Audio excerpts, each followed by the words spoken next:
Elles viennent en aide aux enfants d'Afrique, de Colombie ou encore de Biélorussie, aux enfants, mais pas seulement. Elles s'occupent également des adultes en difficulté. Elles, ce sont les associations, des fondations aussi valaisannes. Un point commun évident, soulager les plus démunis, rendre le sourire à un enfant. Pour cela, il faut, vous vous en doutez, des budgets, quelques dizaines de milliers de francs pour Istock, 3 millions pour Terre des Hommes ou je sais pas où. Les subventions publiques, souvent, ne suffisent pas. Il faut alors solliciter la générosité des Valaisans. Qu'est-ce qui motive nos invités, comment boucler des fins de mois parfois difficiles, autant de questions que nous allons aborder, messieurs, en votre compagnie dans, allez, on va dire quoi, dans les 30 prochaines minutes. Premier tour de table, on va expliquer pour ceux qui ne connaîtraient pas forcément vos associations, de quoi il s'agit. Alors je commence avec vous, Philippe Gex. Terre des Hommes, la maison de Massonger, vous accueillez des enfants essentiellement d'Afrique qui ont besoin d'opérations très complexes dans des hôpitaux valaisans. Alors dans des hôpitaux suisses, des hôpitaux suisses de Berne, Genève et Lausanne, et ce sont effectivement quelques 200 enfants par année qui viennent se faire opérer avec des pathologies très très lourdes, et sans ce voyage, ce sont des enfants qui décéderaient. Alors c'est vrai que c'est un budget de 3 millions de francs qui n'est absolument pas subventionné, donc on repose exclusivement sur des dons. Et ces enfants, eh bien, ils repartent guéris chez eux. Et ce programme permet également de développer des missions chirurgicales sur place, de développer des réelles plus-values dans les différents pays, puisque l'objectif ultime serait qu'on n'ait plus besoin de nous ici et puis qu'on puisse soigner les enfants chez eux. Donc ils arrivent à la maison de Terre des Hommes, à Massonger, et puis il y a des bénévoles qui les amènent, qui prennent soin d'eux, notamment pour les amener sur leur lieu d'opération. Alors on a plus de 100 bénévoles qui les véhiculent au quotidien, c'est 17 déplacements en moyenne par semaine, et puis toutes sortes de bénévoles également dans différentes actions telles que le festival, la prochaine vente d'oranges, etc. Donc c'est à peu près 2000 bénévoles, et ça permet de rebondir sur l'affaire du don. Donner, c'est pas que de l'argent, c'est aussi le don de soi. On parlera après finances. Depuis 1970, cette maison, combien d'enfants? Ça donne le tournis, les chiffres, plusieurs milliers? Oui, c'est à peu près 8000 enfants qui sont venus. Ils sont 45 ce soir, donc c'est une marmite qui bouillonne en permanence. Alors là, on est en Afrique, surtout en Afrique, on va changer de continent. On va zoomer de votre côté, Alexandre Masseret, vous c'est Moi pour toi. Alors c'est une association qui est bien médiatisée, également notamment dernièrement, on y reviendra plus tard. Ça se passe en Colombie, dans la ville de Pereira. Plusieurs foyers pour les enfants défavorisés. Expliquez-nous un peu le quotidien de ces enfants. Disons que le quotidien, c'est qu'on a 3 foyers, donc 2 foyers pour des adolescents et un foyer pour les petits de 2 à 12 ans. Et à côté de ça, on a une école aussi à part entière. Concernant les petits, leur quotidien, c'est qu'il y a 40 places pour des enfants et des filles qui habitent là toute l'année. Donc le quotidien, ça veut dire c'est leur famille, Moi pour toi et leur famille. Donc ils sont là en permanence. Et puis une fois qu'ils ont atteint l'âge de 12 ans, ils partent dans les foyers pour jeunes adolescents. Le but étant de pouvoir les suivre jusqu'à leur âge de 16 ans, alors qu'ils aient un métier, qu'ils soient autonomes. Et à côté de ça, donc tout ça, ça concerne à peu près 70-80 enfants. Et puis à côté de ça, on a la structure scolaire. Et là, la structure scolaire, non seulement elle bénéficie aux enfants de la Fondation, mais elle bénéficie aux enfants des bidonvilles alentours. Et en tout, il y a à peu près 120 enfants qui bénéficient de la structure Moi pour toi à l'année. Là aussi, ça repose sur un système de bénévolat. Des bénévoles, des Valaisans souvent, qui partent là-bas pour s'occuper de ces enfants. Alors, on a effectivement quelques bénévoles qui vont, mais la structure sur place est une structure professionnelle. Donc, sur place, et hormis quelques bénévoles qui viennent de Suisse ou des gens qui donnent un peu de leur temps là-bas, la structure est quand même là-bas, c'est des professionnels. Le bénévolat est en Suisse. En Suisse, il y a exclusivement des bénévoles, donc on fait tout ça en dehors de notre activité principale. Par contre, là-bas, c'est une structure professionnelle. L'Amérique du Sud, l'Afrique, plus près de chez nous, si j'ose dire, la Biélorussie. Alors vous, Istock, des enfants qui viennent de Biélorussie. Et expliquez-nous pour commencer, pourquoi la Biélorussie? Parce que la Biélorussie est le pays qui a été le plus touché par la contamination de Tchernobyl. Aujourd'hui encore, 500 000 enfants vivent dans des zones qui sont contaminées par des radionucléides. Et ces enfants les absorbent tous les jours en mangeant. Ils mangent ce qu'ils cultivent, ce qu'ils ramassent, ce qu'ils pêchent, et ils absorbent des radionucléides qui attaquent leur thyroïde ou certains autres organes du corps. Donc nous les faisons venir en Suisse pour essayer d'améliorer leur état de santé général. Donc plus ils viennent souvent, plus ils viennent longtemps, mieux ils se portent. En plus, comme il y a des enfants qui sont extrêmement atteints, nous les faisons venir à part pour les soigner, ce qui est le cas de la petite Victoria, ce qui a été le cas de Maxime, d'autres. Victoria devra revenir d'ailleurs en 2018 pour subir des opérations. Voilà, c'est ça. Et Tchernobyl aujourd'hui a tendance à passer un peu dans l'oubli. On n'en parle plus vraiment, si ce n'est quand il y a les anniversaires de l'explosion. Il y a 10 ans, il y avait plus de 30 000 enfants qui quittaient la Biélorussie durant l'année pour suivre des séjours, soit en Italie, en France, en Belgique, en Suisse. Aujourd'hui, on est entre 10 et 13 000 enfants.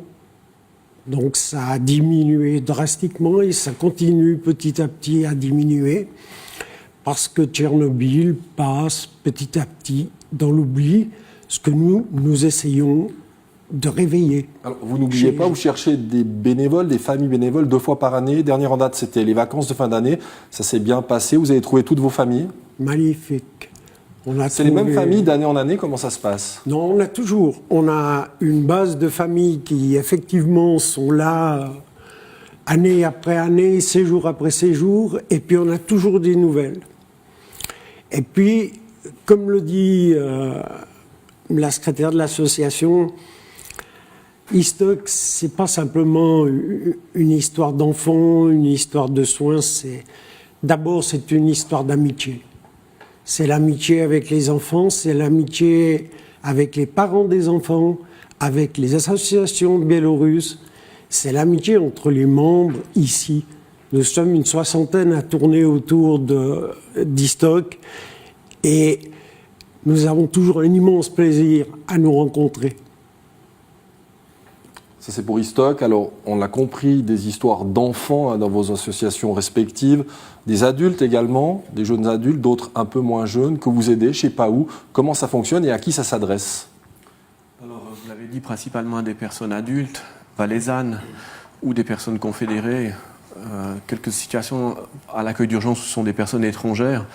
Donc c'est venir en aide à des personnes qui sont en situation de grande précarité et d'exclusion en offrant une réponse aux besoins primaires que tout individu doit pouvoir satisfaire, à savoir un toit, un lit, de quoi se nourrir, de quoi se vêtir. Ensuite, c'est un accompagnement social, un accompagnement médico-thérapeutique, un accompagnement socio-professionnel. Et pour proposer ces prestations-là, on a différents secteurs justement qui ont chacun une mission spécifique. Il y a les lieux d'urgence, on l'a compris, puis des lieux d'accueil sur le plus long terme aussi. Voilà, donc on est dans la capitale avec un lieu d'accueil d'urgence où on est ouvert uniquement la nuit entre 17h le soir et 9h le lendemain matin pour éviter que des gens en Valais dorment dans la rue. On a une structure d'accueil résidentielle à Saxon où là on est ouvert 24 heures sur 24. Puis ensuite on a des mesures de soutien à domicile où on suit entre 50 et 60 personnes qui vivent chez elles. Et on a des mesures socio-professionnelles où on occupe entre 40 et 50 personnes par année dans le cadre de prestations qu'on offre à des privés, entreprises ou collectivités publiques. Les fêtes de fin d'année, on imagine particulièrement difficiles pour ces adultes en difficulté. Alors c'est une période qui reste toujours très sensible parce que ça rappelle à chacune et chacun le statut qui est le leur. Certaines des personnes que l'on accompagne sont eux-mêmes des parents. On a entendu parler d'enfants, on a des papas, on a des mamans. Donc c'est extrêmement difficile et c'est vrai qu'on voit souvent depuis le 15 novembre jusqu'à la mi-fin janvier, c'est une période qu'on doit aborder avec une empathie toute particulière. Voilà, messieurs, pour la présentation de vos associations, fondations respectives. On va aborder le deuxième chapitre de ce journal du lundi, journal spécial association, en compagnie de Romain Boisset, qui va nous rejoindre. Bonsoir Romain, c'est votre séquence Un autre regard. Alors, votre mission ce soir, nous expliquer comment le canton aide les associations et les fondations valaisannes, comment ça marche. Oui, alors pour le savoir, nous nous sommes rendus au service de l'action sociale. C'est ce service qui gère l'octroi de fonds publics aux associations et institutions du canton. Alors pour percevoir une aide, la règle est claire, il faut être établi en Valais et offrir des prestations à des personnes domiciliées en Valais. Il existe en fait 2 types de financement, les aides ponctuelles, on en parlera tout à l'heure, mais également les mandats de prestations. Jérôme Favet nous en explique le fonctionnement. La part principale de l'aide octroyée dans le domaine social revient au monde du handicap. C'est aux associations, aux institutions, aux fondations qui s'occupent de personnes en situation de handicap avec lesquelles nous avons un mandat de prestation. Il y en a 18 en Valais pour lesquels on octroie un montant de l'ordre de 103 millions. Alors, 18 institutions qui perçoivent 103 millions de francs par année. Comment ce montant est-il réparti ? Eh bien, les sommes varient beaucoup et sont définies au cas par cas en fonction des besoins de chaque organisation. La moins bien lotie se contente de 600 000 francs, mais l'aide peut grimper jusqu'à 15 millions de francs pour certaines. Mais attention, pas question de percevoir cet argent sans critères précis. Ces institutions doivent remplir un cahier des charges défini dans le cadre de leur mandat de prestation. Parmi les institutions les plus connues, la FOVAM, la Fondation Emera, mais également Addiction Valais par exemple. Alors, on parle de mandat de prestation. Jean-Yves Raymond, vous êtes le seul autour de cette table à avoir un mandat de prestation de l'État du Valais. Alors, à ma connaissance, oui, et on l'a effectivement comme les autres institutions depuis le 1er janvier 2011. Et sur ce mandat de prestation qui nous lie à l'État du Valais, on a effectivement un certain nombre de consignes ou de directives à respecter. On a une subvention de plus de 2 millions pour l'année 2007 qui nous a été octroyée. Alors on parlera après en détail de vos finances et de vos budgets respectifs. Alors voilà, pour ce qu'on peut appeler la plus grande partie du gâteau, 103 millions. D'autres associations perçoivent également des aides plus modestes. Oui, exactement. Des aides ponctuelles sont octroyées à diverses associations à champ social. C'est des associations, des institutions qui encouragent l'activité, la prévention, l'entraide à des personnes dans le besoin. Elles encouragent surtout l'intégration sociale, l'autonomie de la personne. Et c'est ce qui leur permet de pouvoir obtenir une aide ponctuelle de la part du service d'action sociale. Une aide ponctuelle de moindre ampleur, 45 organisations se partagent les 2,1 millions de francs de cette enveloppe, avec des subventions qui varient de 3 000 à 380 000 francs. Il y a par exemple la Main Tendue qui en bénéficie, Caritas, Cérébral Valais ou encore Prosenec-Toutet. Alors les montants sont ici plus petits, mais l'importance de ces associations est tout aussi grande. Si on parle de ces 45 institutions, associations que l'on aide ponctuellement, elles ont tout un rôle primordial. Elles suppléent souvent le rôle de l'État dans différentes charges, notamment par exemple, si on pense particulièrement à eux, puisqu'on en a parlé dernièrement, les proches aidants, eh bien c'est une aide ponctuelle qui vient encourager les familles et aider les familles dans une tâche qui est lourde et qui, si elle n'était pas là, devrait être prise en charge par d'autres organisations, institutions beaucoup plus lourdes. Il s'agirait aussi de financer d'une autre manière. Alors on va synthétiser, résumer, 105 millions de francs par année pour 63 associations et institutions. Valaisanne, un montant, on le précisera également, qui augmente légèrement, mais qui augmente quand même d'année en année. Romain Boisset, merci beaucoup pour cet éclairage, ce décryptage. Philippe Gex, le montant, 105 millions. On a l'impression comme ça à première vue que c'est beaucoup, c'est pas assez, certainement. Bon, on peut toujours en faire plus, évidemment, mais je crois que c'est quand même une démarche qui est intéressante et qui permet à des associations ou des fondations de vivre et de faire vivre. Donc je crois qu'il ne faut pas se plaindre, il faut saluer ce qui se fait et puis continuer et puis démontrer par la qualité du travail qu'on fait eh bien, qu'on mérite cet argent, qu'on mérite cette confiance, que ce soit de l'État ou du donateur, pour continuer d'avancer. On va justement rentrer dans vos budgets respectifs. Ils sont très divers, ce sont les associations. Allez, Jean-Yves Raymond, je commence une nouvelle fois avec vous. 3,6 millions de budget à peu près pour je ne sais pas où. Alors on l'a compris, 2 millions, c'est des subventions, on les appelle comme ça, cantonales. Le reste ? Alors le reste, ça vient de la participation des personnes qu'on accompagne, soit par le biais de l'aide sociale, soit par le biais de prestations AI et de prestations complémentaires. Et on a qui seraient versées ou les prestations complémentaires à ces personnes vous reviennent. C'est comme ça que ça se passe. Donc dans la majorité des situations, souvent il y a un curateur et ou un assistant social qui gère les deniers de ces personnes et qui finalement assume les prestations qui sont proposées par les institutions cantonales. Et vous l'avez dit, effectivement, plus de 3 600 000 de budget. Si on prend 2 millions de subventions, la participation des bénéficiaires, on doit, parmi les charges d'exploitation les reconnues et les hors exploitation non reconnues, aller chercher un montant de 170 000 francs pour boucler notre budget 2017. 170 000 francs, 2 appels aux dons, à 2 périodes bien définies, d'année en année. Ça a marché cette année ? Alors on le voit depuis plus de 23 ans. Aujourd'hui, l'institution Je sais pas où est une institution reconnue, en tout cas sur le plan cantonal, soutenue. La campagne de récolte de fonds qui se déroule à Pâques et celle qui se déroule quelques semaines avant Noël nous permettent toutes les années d'atteindre nos objectifs. Et moi, je profite en tout cas de cette occasion pour remercier la population valaisanne et remercier aussi Canal 9 ainsi que toute la presse valaisanne qui soutient l'action de Je sais pas où par sa communication. Et sans ça, on n'existerait probablement plus aujourd'hui. C'est une question que je vous posais quand on préparait l'émission. Donc, on a 3 associations qui œuvrent en faveur des enfants. Moi, dans ma tête, j'avais l'impression qu'on donnait plus facilement pour des enfants, même s'ils se trouvent de l'autre côté de la planète, ou en Biélorussie, que vous faites venir. Apparemment, les gens ont conscience qu'il existe également de la précarité ici pour des adultes valaisans. Oui, mais je crois que c'est un travail qui a pris des années et des années pour faire passer ce message.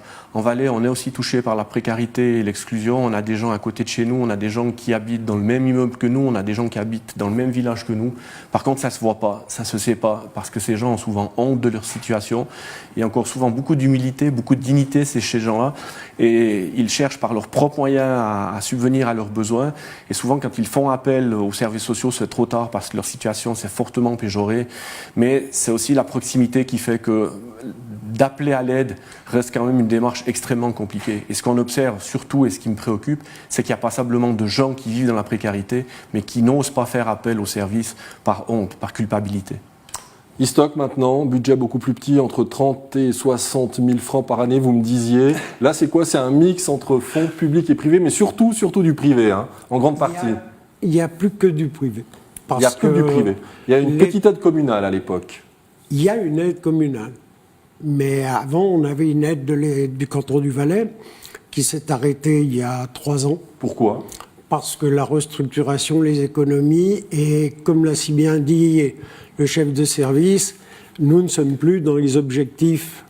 On n'aide pas les gens qui sont domiciliés en Valais. Donc, on n'a plus droit à cette subvention qui était de l'ordre de 5 000 francs et qui nous aidait bien. Aujourd'hui, toute la récolte de fonds, c'est des dons. Sauf les 2 000 francs de la commune qui sont une aide attribuée aux sociétés locales. Donc, effectivement, c'est pas évident. On peut dire que 2017 a peut-être été une des plus mauvaises années au niveau de la récolte de fonds. On l'explique. Je pense que les entreprises, les gens sont énormément sollicités. Énormément sollicités. Et arrivé à un moment donné, les entreprises, les gens font des choix. Et il se trouve que, ben voilà, Istock Source est une petite association, elle a peu de moyens de propagande. Donc on ne peut pas, nous, mettre, je ne sais pas, 20 000 francs pour faire un budget publicitaire. Pour lancer des campagnes. Parce qu'on ne les a déjà pas. Et puis si on les avait, on s'en servirait pour autre chose. Donc on est limité. Du moment qu'on est limité dans la campagne, on est limité dans ce qu'on va recevoir.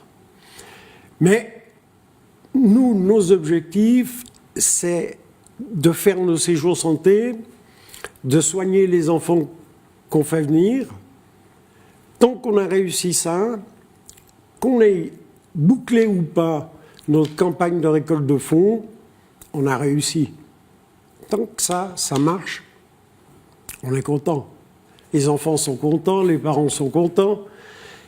Si demain, on n'y arrive plus, il faudra qu'on se remette en question. Est-ce qu'on continue? Est-ce qu'on arrête? Est-ce qu'on change? Est-ce qu'on diminue le nombre d'enfants?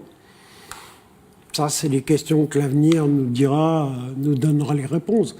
Mais je suis persuadé qu'on peut avoir un vide et puis se relancer et repartir et toucher peut-être différemment les gens. Mais c'est aussi une restructuration interne qu'on doit faire au niveau de l'association. Comme vous dites, Istock, une année c'est 25 000, puis une année ce sera 70 000 francs de budget.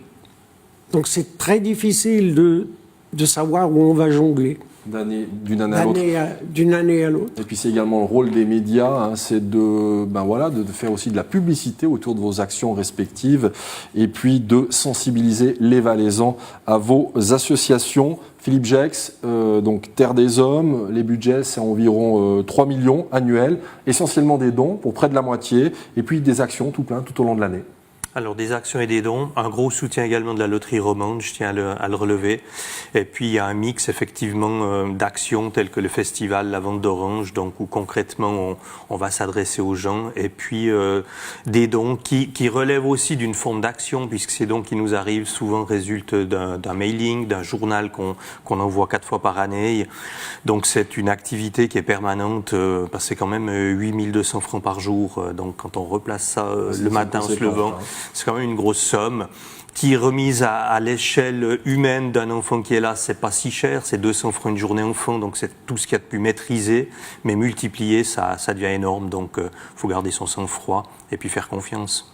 Allez, on termine ce tour de table avec vous, Alexandre Masseret, du côté de Moi pour toi. Alors, sonnette d'alarme tirée il y a quelques mois, hein, donc un budget annuel 1 million de francs à peu près. Il vous fallait 200 000 francs pour survivre. La bonne nouvelle, vous nous la donnez ce soir, ces 200 000 francs ont été récoltés. Absolument, on est très content. C'est vrai que l'objectif des 200 000 francs qui était fixé pour la fin de l'année pour réussir à commencer 2018 un peu plus sereinement a été atteint. Donc de ce point de vue-là, comme mon collègue, il faut vraiment remercier les gens qui sont derrière, qui suivent la Fondation Moi pour toi, qui sont d'accord de donner de l'argent, qui se mobilisent chaque fois qu'on a fait une demande. C'est vrai que c'est la deuxième fois qu'on est vraiment critique au point de vue financier. Maintenant, c'est vrai que sur ces 1 million, il faut quand même dire qu'il y a un tiers qui vient de l'ICBF, ce qu'on appelle la Fondation de la jeunesse en Colombie, donc l'État colombien. Et puis il y a 650 000 francs qui viennent essentiellement de dons et dont 90% est en Valais. Donc voilà, pour la structure de dons, on a la chance de bénéficier d'un parrainage. Donc c'est quelque chose qui, on a aux alentours de 1300 parrains donateurs qui, au fil des années, c'est relativement récurrent. Donc on a une certaine garantie par rapport au financement. Mais le reste est à trouver sous forme de dons, comme ça, individuels, spontanés, ou alors sous forme de campagne, en faisant des campagnes de demande de dons. Et c'est clair que c'est difficile, ça devient de plus en plus difficile de boucler le budget.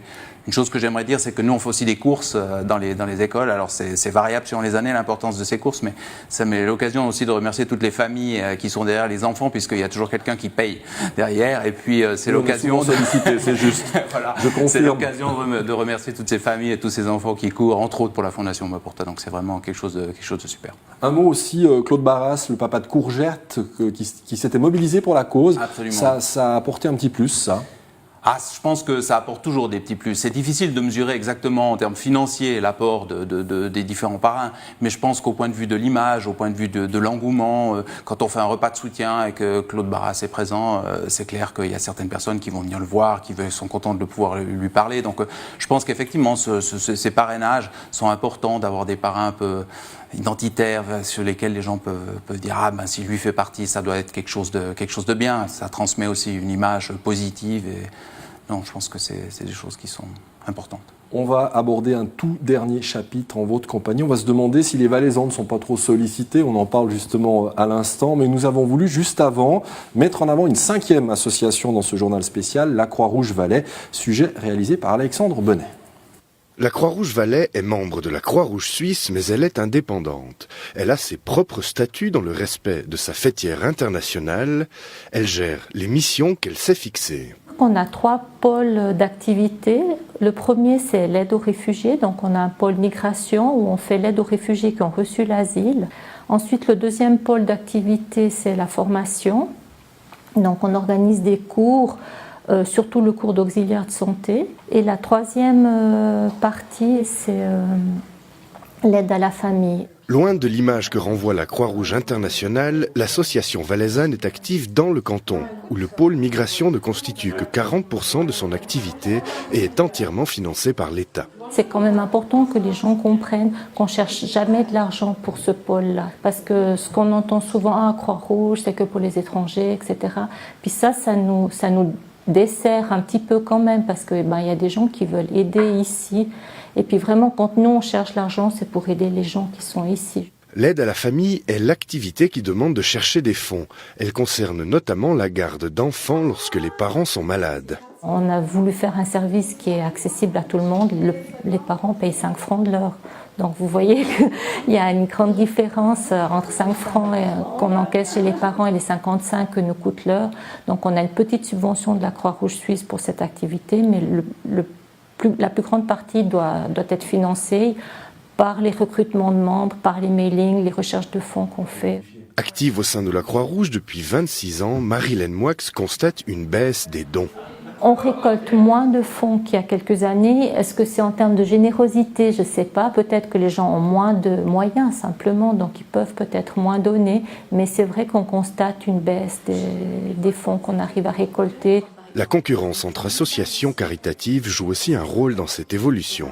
Je pense que les gens sont énormément sollicités, hein, donc on a tous des enveloppes dans la boîte aux lettres toutes les semaines, plusieurs enveloppes, donc les gens doivent choisir un petit peu où ils donnent, hein, ils ne peuvent pas donner partout. La Croix-Rouge Valais emploie 35 personnes à l'interne et environ 130 auxiliaires. 300 bénévoles lui apportent chaque année leur soutien. Baisse des dons, concurrence entre associations caritatives, c'est ce qui ressort notamment de ce reportage, Serge Closy, concurrence entre tous ces associations. Vous comprenez ces gens qui disent finalement, nous, on ne donne plus. Bien sûr que je comprends. Moins. Surtout, j'ai constaté, en tout cas en 2017, moins des entreprises qui donnaient, je ne sais pas, 400, 500 francs, tout d'un coup sont passés à 200, 150. Des gens qui donnaient 100, 150 sont passés à 50. Et puis, on a cette sensation de diminution de l'importance des dons. Par contre, nous, on n'a pas ressenti la multiplication des petits dons. Ce qui aurait été bien, parce que tant pis pour les gros dons si les petits dons se multiplient. Mais ça n'a pas été le cas. Donc c'est pour ça que 2017 a été une année un peu difficile. On va essayer de corriger le tir. Je veux dire, la campagne de récolte de fonds de Noël a été un échec. Mais on peut s'en prendre finalement qu'à nous-mêmes, parce qu'on ne peut pas mener un séjour santé avec des enfants et puis en même temps faire des récoltes de dons. C'est pas possible. Je pense qu'il faut dissocier les choses, il faut mieux les distribuer, mieux les faire. Et pour une petite association comme la nôtre, il faut qu'on arrive à mieux cerner nos objectifs, mieux dispatcher dans l'année pour arriver à atteindre nos buts. Et puis surtout, on va continuer à solliciter les médias en les remerciant déjà d'avance. Déjà les remercier pour ce qu'ils ont fait dans le passé, puis les remercier de ce qu'ils vont faire pour nous dans l'avenir. Parce que sans les médias, on est mort. On vous réservera bon accueil, c'est promis. Dernière prise de parole, allez, 30 secondes chacun. Messieurs, est-ce qu'on en demande beaucoup aux Valaisans? Alexandre Masseret. Je pense qu'on en demande beaucoup aux Valaisans, comme on en demande beaucoup, je pense, aux Suisses de manière générale. Les gens ont envie de donner. Moi, j'ai l'impression plutôt que les gens donnent toujours autant, mais peut-être qu'ils se dispatchent un peu plus parce qu'il y a beaucoup plus de sollicitations, il y a plus de façons de donner aussi. L'accès aux dons, c'est terriblement facile. Maintenant, il y a beaucoup qui se fait aussi par le marketing digital et tout ça. Donc, je pense que les gens donnent peut-être la même somme, voire plus, mais distribuée de façon plus irrégulière, ce qui fait que pour des associations qui ont des budgets relativement élevés, ça devient plus difficile de trouver l'argent. Et Jean-Yves Raymond, pas après, Philippe Jacques, je vous donnerai le mot de la fin. Jean-Yves Raymond, on demande beaucoup. Alors, je crois que des études l'ont démontré, hein. Les sollicitations sont de plus en plus importantes. Et je crois que la population valaisanne, elle reste toujours aussi généreuse. Vous voyez ce que SOS Enfants de chez nous fait au mois de décembre en une seule journée. Enfin, vous voyez ce que les institutions ici présentes peuvent récolter. J'entends Terre des Hommes, 3 millions de fonds, de dons. Enfin, c'est juste extraordinaire. Donc je crois effectivement qu'il y a une pauvreté, il y a une précarité, mais il y a quand même une certaine classe de la population qui a des moyens, qui se sent concernée et qui soutient les associations présentes ici ou d'autres associations. Et en tout cas, merci à toutes ces institutions, ces entreprises, ces partenaires, ces privés. Philippe Jacques, les Valaisans particulièrement généreux, on peut le dire. Oui, alors très clairement, très sollicité mais très généreux, et Dieu sait si on est bien placé pour le dire avec le budget que l'on a. Et on a passé une fin d'année qui s'est bien déroulée, on tirera un bilan ultérieurement, mais on ne peut que remercier tous ces gens. Et moi je suis toujours très touché par c'est une histoire de confiance. On nous confie de l'argent pour faire quelque chose de bien, et je trouve qu'on nous donne une grande responsabilité. C'est à nous d'être clairvoyants et honnêtes pour faire les choses en conscience. Voilà, messieurs, merci beaucoup. On vous souhaite tout de bon à vous, bien entendu, et puis à vos associations pour l'année qui débute, l'année 2018.